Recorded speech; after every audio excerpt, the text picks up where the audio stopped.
I finished Manhunt by Gretchen Felker-Martin. This is the final book I will be finishing in 2024. It's a post-apocalyptic, action horror, basically centered on trans characters and sort of a trans storytelling. This follows Beth and Fran, who are surviving this apocalyptic world where a virus ravaged the world. Basically, it attacks men or anything with a lot of testosterone.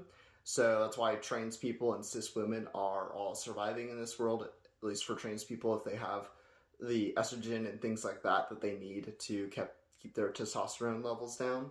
But Beth and Fran are just trying to survive. They eventually meet another trans person who joins their group, Robbie, and they are just trying to survive. You get to meet all kinds of different characters, and it's kind of hard to talk about without going too deep into it, but you get a lot of different POVs. And it's just like this story about these trans people trying to survive in this very hostile, deadly world. And it's more focused on them trying to survive against the TERFs.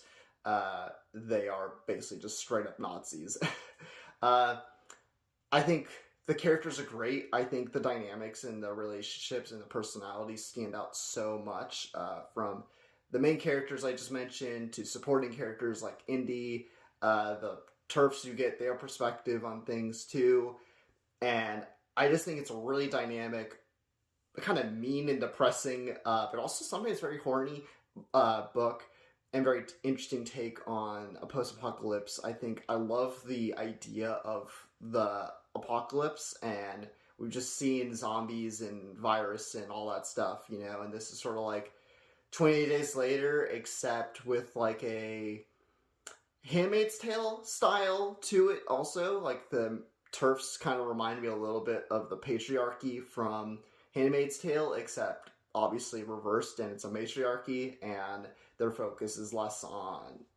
Some of their focuses are just a little bit different, less religious, and very, very transphobic group of Nazis.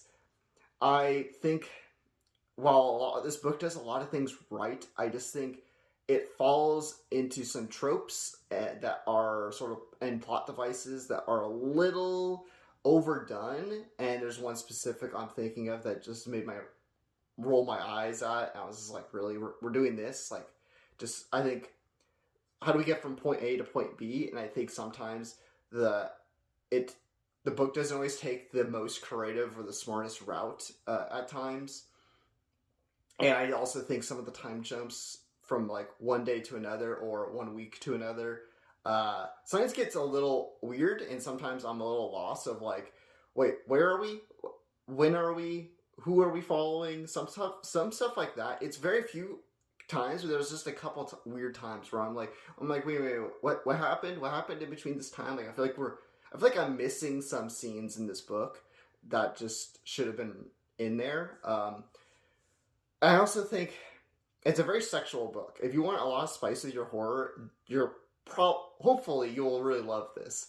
I thought it's so important to have sex and things. I think there's a weird discussion where people are like, we don't want sex in movies and nudity in movies and books and things like that. And it's just a weird, like, snobbiness and like a weird sort of prudishness to sex.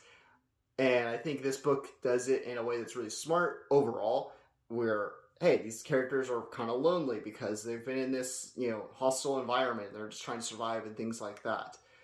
And you get very intimate with a lot of characters. There's a lot of spicy relationships throughout this book.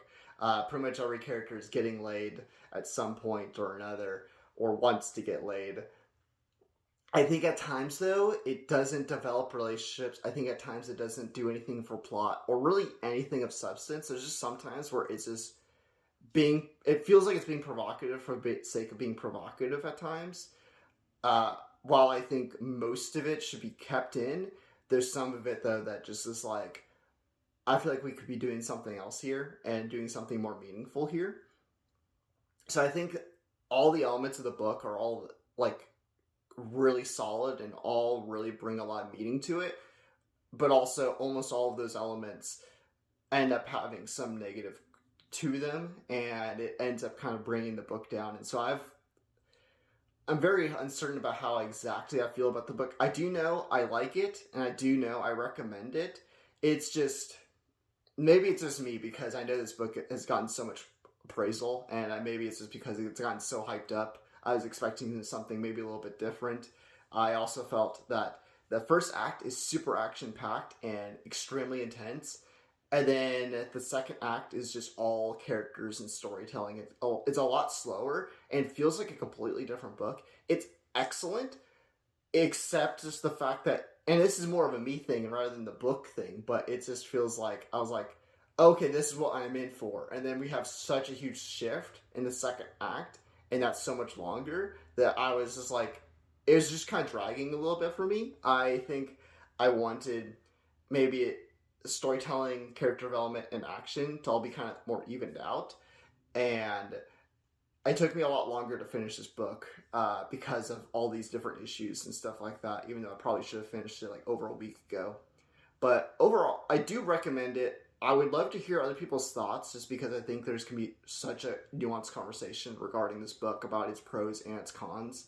And I'm also just curious if other people feel the way that I do, because I feel like I'm in the minority, because I do like the book, but I have all these issues, and I feel like this book gets a lot of love, and as it should, and I'm super happy for the author. But yeah, there's just certain things that just really irked me about it, or took me out of it. But hey, those are my thoughts. That's the final book I'm reading this year. Overall, enjoyed it though. Make sure you like, comment, favorite, follow, subscribe, whatever terms we're using these days, because I'm posting this to YouTube, and I'm moving everything to YouTube in case TikTok gets banned. Hopefully not. And make sure you follow me on social media and all that stuff to stay up to date with me, especially if TikTok gets banned. And then also, if you want some action and you want some brutal, gory stuff, just like this book, but maybe it's not horror, you can check out my urban fantasy novel, The Huntress and the Trickster.